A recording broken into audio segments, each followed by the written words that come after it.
தூத்துக்குடியில பல்வேறு ஆலைகள் இருக்கின்றது. தூத்துக்குடி ஸ்பிக் உர நிறுவனத்திலே தொழிலாளர்களாக நாங்கள் பணி செய்து கொண்டிருக்கின்றோம். தொழிற்சங்கத்திற்கு அங்கீகாரம் வழங்க வேண்டும். தொழிலாளர் நலத்துறை அதனுடைய பணியை சரியாக செய்யவில்லை. இப்போது இருக்கக்கூடிய முன்பு அதிமுக அரசாங்கம் இருக்கபொழுது நாங்கள் திருநெல்வேலியிலே டிசிஎல் அவர்களை சந்தித்த பொழுது எங்களுக்கு ஊதிய ஒப்பந்தத்திலே எங்கள் சங்கத்தின் பெயரை சேர்த்து ஒப்பந்தத்தின் போது எங்களுக்கு விவரங்களை தெரிவித்தார்கள். இன்றைய தினம் அதே தொழிலாளர் நலத்துறையிலே நாங்கள் சென்று பேச்சுவார்த்தைக்கு எங்களை நிர்வாகம் அழைக்க வேண்டும் என்று கேட்டால் இதுவரையிலும் 7 சுற்று பேச்சுவார்த்தை ஒரு சங்கத்தோடு மட்டும் பேசியிருக்கின்றார்கள். இன்னொரு சங்கமாக இருக்கக்கூடிய எங்களை பேசுவதில்லை.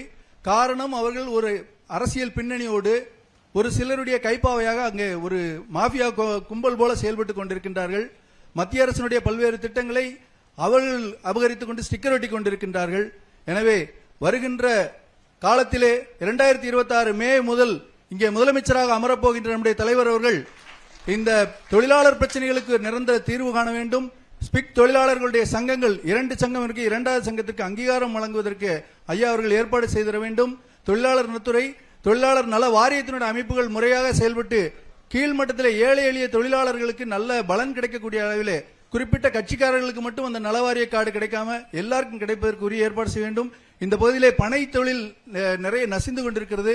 பனை மரங்கள் பனை விதைகள் நிறைய விதைக்கிறாங்க. ஆனால் அந்த பனை பொருட்களை நவீன தொழில்நுட்பத்தை பயன்படுத்தி அதை தொழிலை உருவாக்குவதற்கும் பனை ஏறுபவர்களுக்கு நவீன பயிற்சிகளை கொடுத்து அடுத்த தலைமுறை இளைஞர்களை பனை ஏறுவது என்பது ஒரு நல்ல கௌரவமான தொழில் என்ற நிலைக்கு உயர்த்த வேண்டும். வாழை பொருட்களை பயன்படுத்தி மதிப்பு கூட்டு பொருட்கள் வேல்யூ அடிஷன் செய்து வெளிநாடுகளுக்கு ஏற்றுமதி செய்யக்கூடிய அளவில் இந்த பகுதியில் நிறைய வாய்ப்புகள் இருக்கிறது. ஆகவே அனைத்து தொழிலாளர்கள் ஏழை எளிய மக்கள் உங்களை எதிர்பார்த்துக் கொண்டிருக்கின்றோம். விரைவில் நல்லாட்சி தர வேண்டும் என்று வாழ்த்துக்களை தெரிவித்துக் கொள்கிறோம். நன்றி, வணக்கம்.